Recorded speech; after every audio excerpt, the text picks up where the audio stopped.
Nova Scotia Business Inc.'s sponsored Export Achievement Award is intended to recognize a company that has achieved success over past years through development of new or existing export markets and by significantly contributing to the province's economic growth.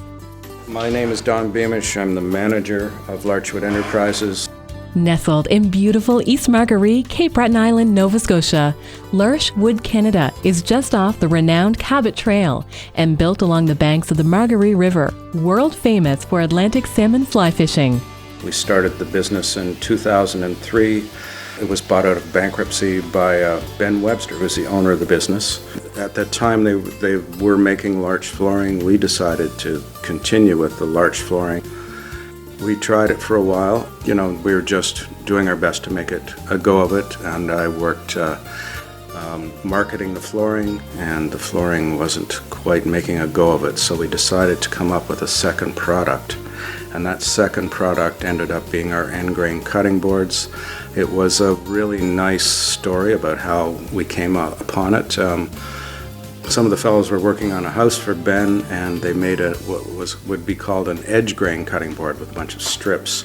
We decided to make a few prototypes of end grain cutting boards, and we gave them to some local chefs to try out, and I started to market them in, I believe, early 2005, and they just kind of took off. People love the product. A lot of people ask how these boards are made, and they'll look at it and they won't really understand what they're looking at. Some people think it's a veneer, or some people even think it's plastic. Anyway, what happens with our first gluing of each board, this has been sanded and finished, but this is strips of wood that have been glued together. And this is actually how we came up with the design. The first cutting board we made was what's called an edge grain board. We glued this together and gave it to Ben Webster, who's the owner of the business, as a housewarming gift for his new home. And on looking at the end of it, we were looking at the end grain pattern on it. So realizing that an end grain board is superior to an edge grain board, we decided to actually make a few prototypes of end grain boards. So if you look at each individual piece here, the person who's actually making our end grain boards, who's doing the first gluing, is picking the grain patterning that is going to be seen on a board by mixing a slower growth piece with a tighter growth piece. And that's actually part of the artwork of these boards. So once an end grain board or edge grain board has been made, it's going to be cut perpendicular into pieces, and pieces are stood on end and kept in sequence, so that when you look at an end grain, you can see that each row has been sequenced from the same piece of wood, which gives it a really lovely effect, I think. We have our own sawmill. It's a bandsaw sawmill. Peter McDonnell, he runs the mill. Does a great job. He's worked with Larch for like 14 years, and it's not an easy wood to work with. It actually, it likes to twist, and it's hard to recognize if there's rot in the board or not. But we buy the logs from contract cutters, from private lots. In the late 1970s, Stora Forest Industries planted Japanese larch wood trees in Lordways, Cape Breton.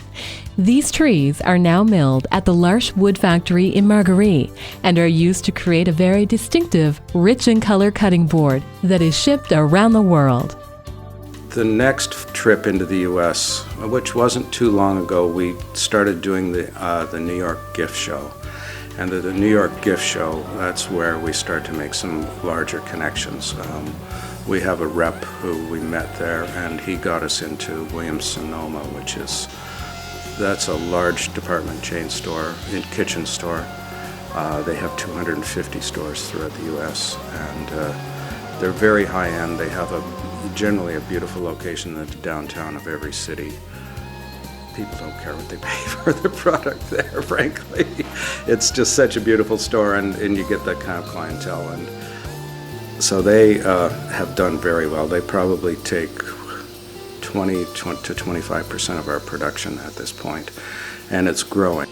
frankly, we're the most expensive cutting board on the market, and that's actually a feather in our cap. And even through times like now where, the economy's a little shaky, we're growing at 25. Well, last year we grew 45%.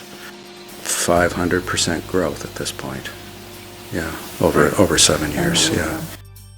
I have to hand it to ECBC and NSBI for helping to fund some of these initial forays into other parts of Canada and the U.S. But Stephen and Chris here in Canada, they use a board like this, our chef's block, and they also use our carver's board on the show. And our first connection with them was Chef Jonathan Collins, who was with them, but he is currently shooting a new show for the Food Network, a 13-part series called Hungry for Family. He and his wife are both chefs, and they're included in the show, and as well as their children, and our boards are being used in that show as well. It's a unique product because it sort of rides that line between art and function, and so people are attracted to them just because they want them in their kitchens and they want to leave them out in their kitchens. They're really extremely functional, great to work on. They don't dull your knives, they don't mar up easily. Ladies and gentlemen, the winner of the 2012 Export Achievement Award is Larch Wood Enterprises Incorporated.